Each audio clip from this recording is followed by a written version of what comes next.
This is the craziest year for property tax protests that I have seen since I got started. More houses are incorrectly valued this year than ever before. And it's because of some big major changes in industry and policy on a state level. And it all starts right here in Tarrant County. I want to explain it all, but I kind of have to introduce all this. So bear with me. Let me tell you a story. This is how my year got started.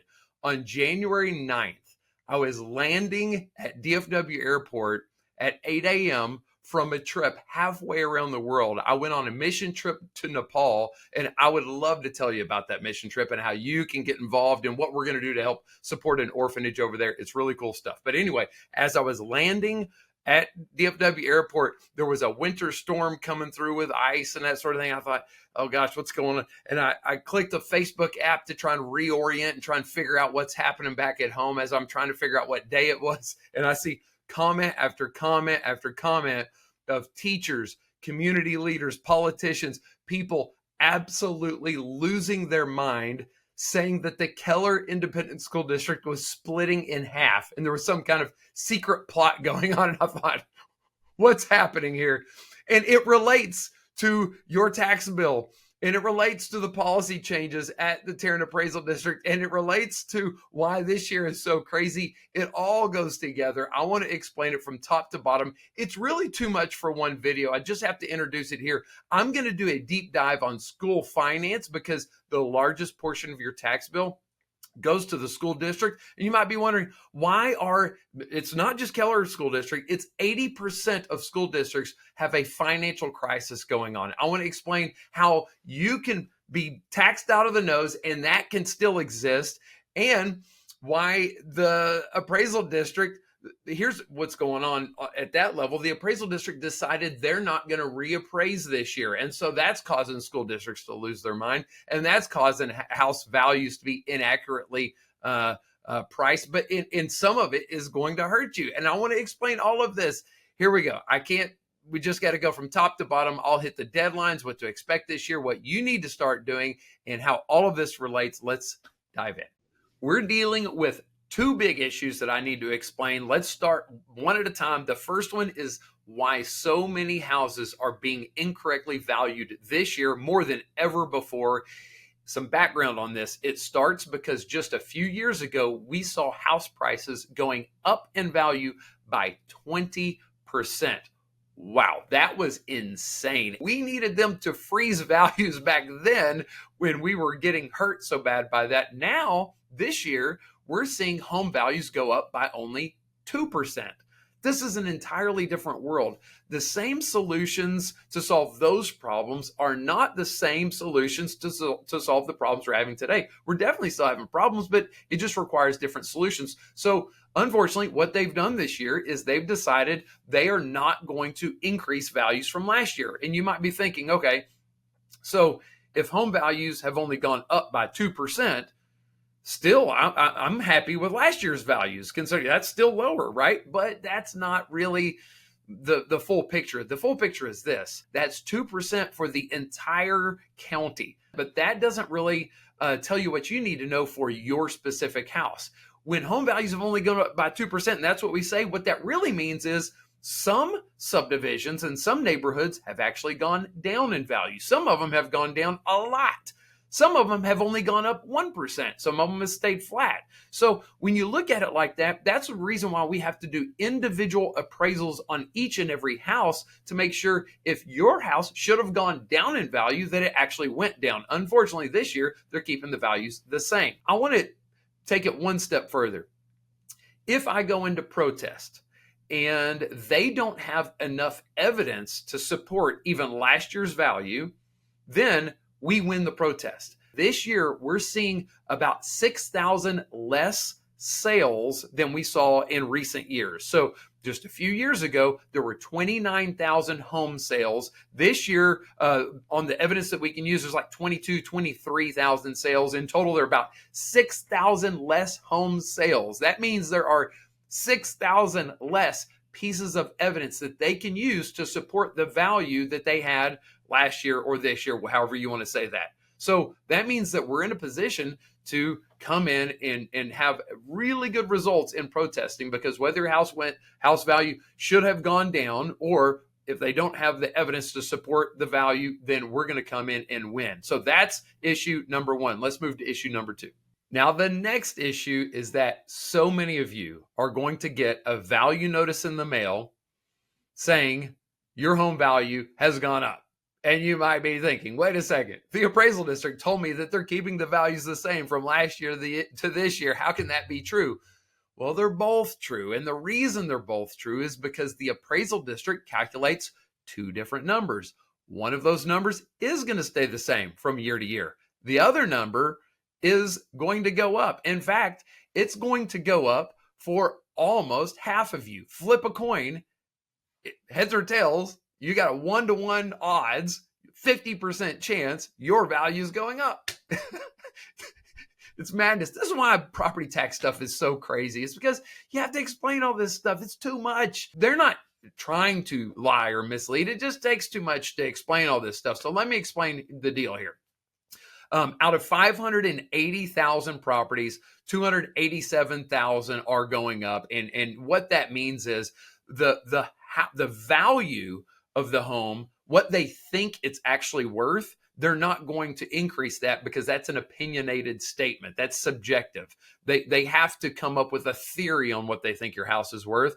And so they're just deciding they're going to keep the same theory as last year, and their opinion's not going to change. And so that's going to stay the same. That's called the market value. The other side of the equation is actually an equation-based thing. It's like it's a number calculated by using a formula. And that formula is in place because you have a homestead exemption. And that homestead exemption prevents the taxable value from going up more than 10% per year. So the amount that your tax bill is actually focused on, that's the amount that's going to go up.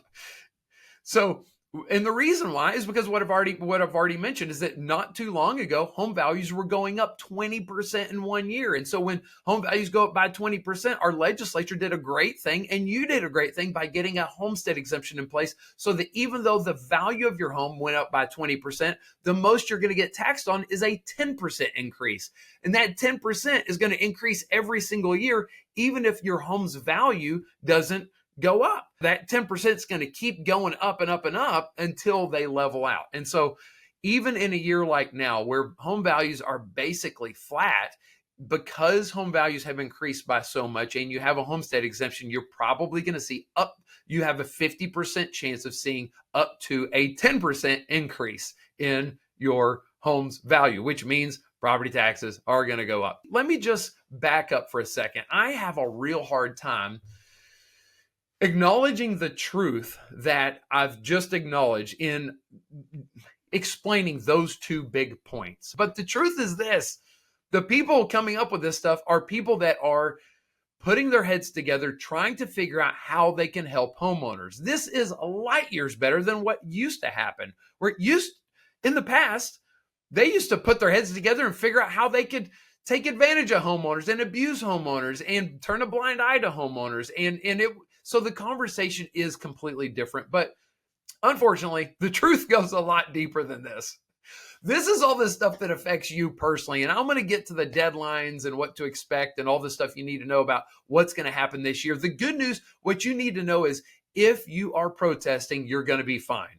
Okay, we're doing the best thing that we can do for you. And so I want to tell you the deadlines, that sort of thing. But I have to mention this. The implications of these decisions are huge. There are school districts that are going to lose out on millions of dollars of funding because of these exact issues, because of the decision to keep home values the same from 1 year to the next. We have kind of like a state property tax that is implemented on the local level, and they hold the school districts hostage and get the appraisal district to do the dirty work, and then they punish teachers. How do you like that? Well, I want to break all of that down for you, explain how all of that works, why this is going to cause, it looks like, a lot of teachers to lose jobs. And in an environment with school finance going the way it is, that is unacceptable. But that's where we're at. I'm going to break that down in another video. So that's your teaser. Now let's hop into deadlines, value notices, and what to expect for this year. Let me bunny trail for just a moment. You need to know who you're supporting and what you're supporting.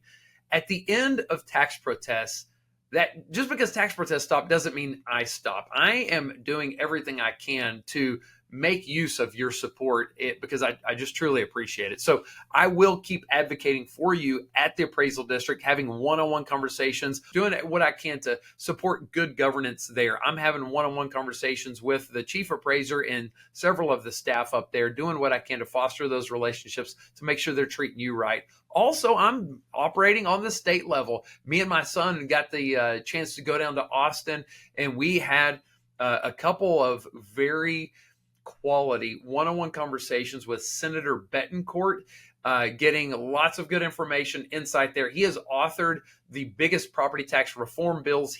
Nobody's more on the inside than that guy. There's been software plaguing the appraisal district here for years and years and years. We finally have a contract for new software that's going to be implemented next year. So there are so many things that are happening. Lately, I went deep on the school funding aspect because property taxes and school funding go hand in hand. And when Keller ISD started to split in half, I thought, okay, we want to find out how are property taxes interfacing with this and what can we do to advocate for the people here in Keller ISD, helping in our own backyard.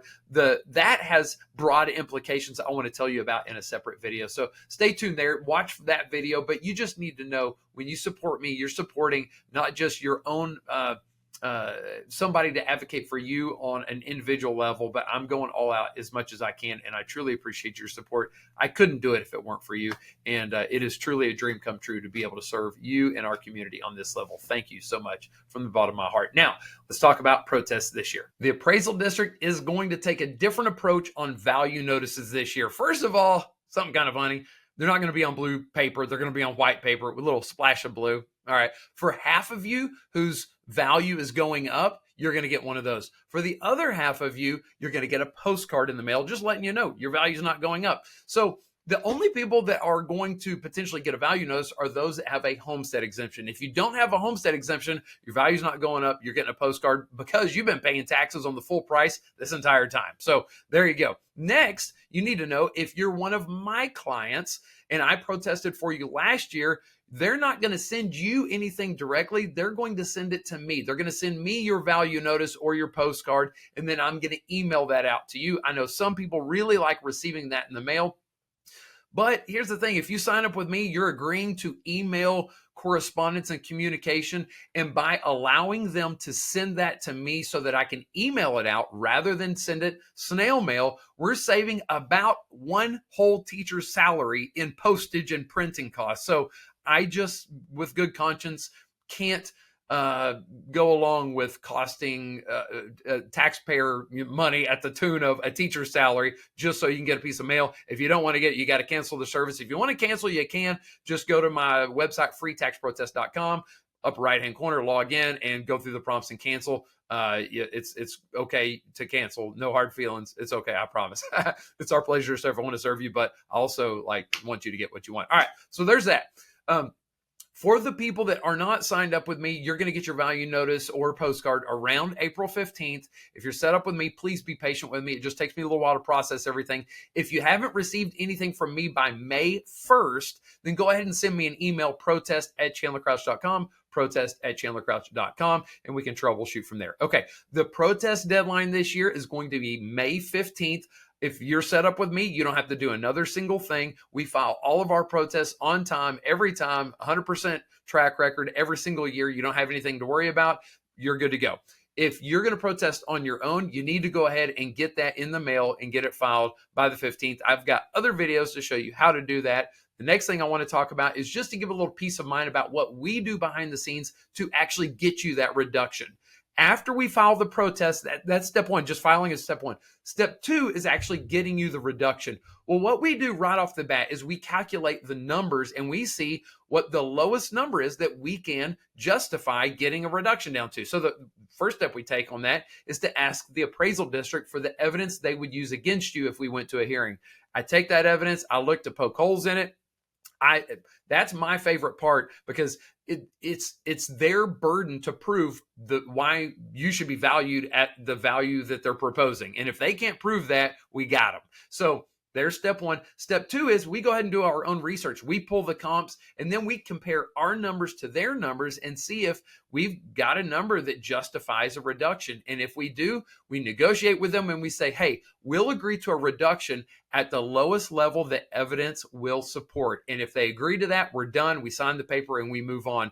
If they don't agree to that and we've got evidence to support a reduction, we take it to the next step and we keep escalating, going to an in-person hearing if we have to. However, I'll have to say the appraisal district has been very reasonable, very friendly these past several years. They understand we've got a track record with them and we are evidence-based and we only ask for what our evidence can support. And so we've got a great track record at resolving these things without spending a bunch of taxpayer money and time and effort and energy in hearings. And so that's the good news. So we're going to go to bat for you. That's the process. You're going to get your results by 95% of you will get it by July 25th.